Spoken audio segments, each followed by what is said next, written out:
যে টপিক নিয়ে আলোচনা করব সে টপিকটা হলো কিভাবে আসলে একটা ওয়েবসাইটে প্রিলোডার অ্যাড করা যায়। এখন আপনারা দেখতে পাচ্ছেন আমার ওয়েবসাইটে কোনো প্রিলোডার নেই, নর্মালি শো করছে। আসলে একটা ওয়েবসাইটে কিভাবে প্রিলোডার অ্যাড করতে হবে সে সম্পর্কে আপনাদেরকে একটা ক্লিয়ার কনসেপ্ট দেওয়ার চেষ্টা করব। তাহলে শুরু করা যাক। সেক্ষেত্রে প্রথমে আমাদেরকে যেটা করতে হবে, একটা জিআইএফ ফাইল চুজ করতে হবে। এক্ষেত্রে আমি আপনাদেরকে এই ওয়েবসাইটটা প্রেফার করছি, কারণ এখানে আপনারা চাইলে যে কোনো কালার চুজ করে নিজের পছন্দ অনুযায়ী কাস্টমাইজ করে জিআইএফ ফাইল ডাউনলোড করতে পারবেন।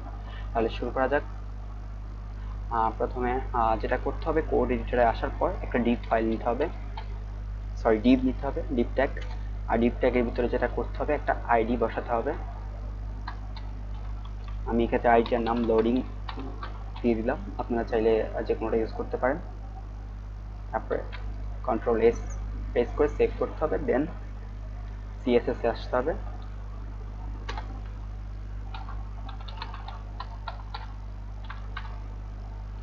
আমাদের প্রথমে উইথ ডিক্লেয়ার করে নিতে হবে। এক্ষেত্রে আমি উইথ 100% ইউজ করব, দেন হাইট ইউজ করব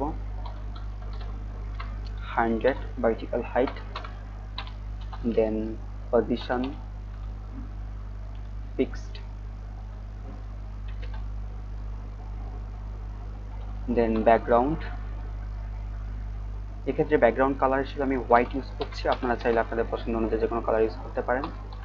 ইউআরএল দিতে হবে। ইউআরএলে আমি আমার ইমেজ ফাইলটা, অর্থাৎ যে জিআইএফ ফাইলটা আছে ওই ফাইলটার পাথটা লিখে দেব। এক্ষেত্রে আমার ফাইলটার নাম হচ্ছে loader.gif। তারপরে যেটা করতে হবে, নো রিপিট, সেন্টার, দেন কন্ট্রোল এস দিয়ে সেভ করে নিতে হবে। এখন যদি আমরা একটু লোড করে দেখি, আপনারা দেখতে পাচ্ছেন আমার সব কিছু অলমোস্ট হয়ে গেছে। বাট একটা প্রবলেম, সেটা হচ্ছে আমার ওয়েবসাইটের যে ডাটাগুলো আছে ডাটাগুলো শো করছে, অর্থাৎ ডাটাগুলো অনেকটা মানে হচ্ছে যে আমার এই আসিফ নেমটা আর ইমেজটা ইভেন পাশাপাশি প্রিলোডার সবগুলো একসাথে শো করছে, অর্থাৎ এখানে জেড ইন্ডেক্স ইউজ করলে এই সমস্যাটা সলভ হবে।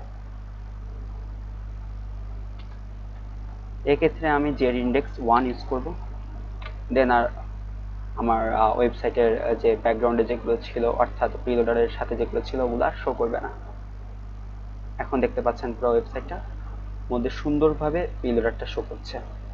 বাট একটা প্রবলেম হচ্ছে ছিল, সে প্রবলেমটা এখন সলভ হয়ে গেল। এখন আমরা আমাদের কোড এডিটরে চলে যাব, আর এখানে আমাদের সিএসএস এর অর্থাৎ স্টাইলের কাজটা শেষ। এখন যেটা করতে হবে আমাদেরকে সেটা হচ্ছে জাভাস্ক্রিপ্টের কাজ করতে হবে, অর্থাৎ যখনই আমার বডিটা লোড হবে তখনই কি হবে, আমার প্রিলোডারটা হাইড হয়ে যাবে, অর্থাৎ নান হয়ে যাবে। সেজন্য আমাদেরকে যেটা করতে হবে, বডি ট্যাগের ভিতরে একটা অনলোড ইভেন্ট নিতে হবে, আর এটার ভিতরে একটা ফাংশনের নাম দিতে হবে। এক্ষেত্রে আমি মাই লোডার, ফাংশন নেমটা মাই লোডার ইউজ করলাম।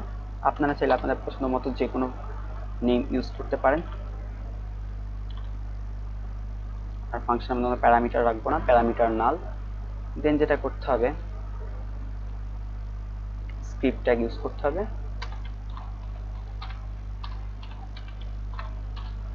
দেন একটা ভেরিয়েবল ডিক্লেয়ার করতে হবে,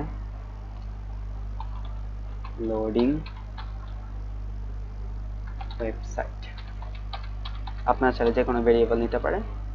দেন document dot get element by ID,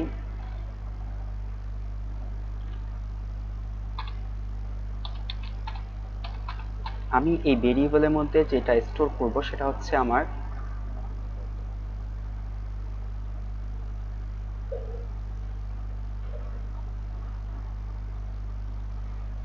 এই ডিপ ফাইলের যে লোডিং ডিপ ফাইল, ডিপ ট্যাগটা এখানে স্টোর করব ভেরিয়েবলটার মধ্যে, অর্থাৎ লোডিং ওয়েবসাইট ভেরিয়েবলের মধ্যে। দেন ফাংশন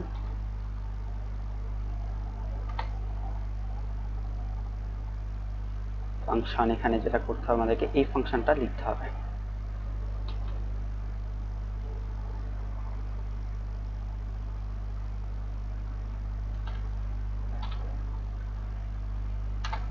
এখন আমরা যেটা করতে হবে, যখনই বডি ট্যাগটা অনলোড হবে তখনই আমাদের কি হবে, অর্থাৎ এই ডিপটা ডিসপ্লে নান করে দেবে। আর সেটা করবো আমরা স্টাইলের মাধ্যমে। আর আমরা জানি যে জাভাস্ক্রিপ্টের মাধ্যমে আমরা স্টাইল করতে পারি, সেটা আমি দেখাচ্ছি কিভাবে করতে হয়। loading site dot style dot display equal none. That's it. এখন আমরা ওয়েবসাইটে চলে যাচ্ছি। এখানে যদি আমরা একটু লোড করে দেখি তাহলে দেখি অনেক দ্রুত কাজ করছে, অর্থাৎ আমার প্রিলোডারটা অল্প সময়ের জন্য দেখাচ্ছে। আর এটা হওয়ার কারণ হচ্ছে আমার ওয়েবসাইটটা একটু ওয়েট লেস। এখন আপনারা চাইলে আপনাদের ওয়েবসাইটে যত বেশি ওয়েট ফুল হবে তত বেশি সময় ধরে প্রিলোডারটা দেখাবে, স্মুথ ওয়েতে দেখাবে। এক্ষেত্রে আপনাদের আমি ডেমোর উদ্দেশ্যে ইউটিউব থেকে একটা ভিডিও এখানে কপি পেস্ট করে দেখাচ্ছি।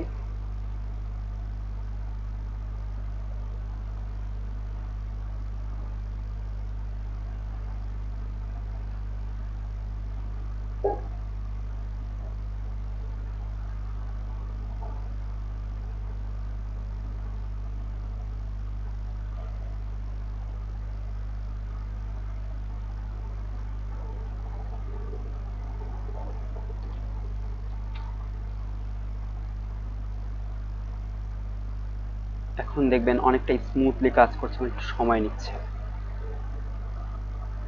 আগের থেকে অনেকটা বেটার কাজ করছে। তাহলে এই পর্যন্তই রইল। এরকম আরও নিত্য নতুন ভিডিও পেতে আমার চ্যানেলে সাবস্ক্রাইব এবং লাইক করে পাশে থাকুন।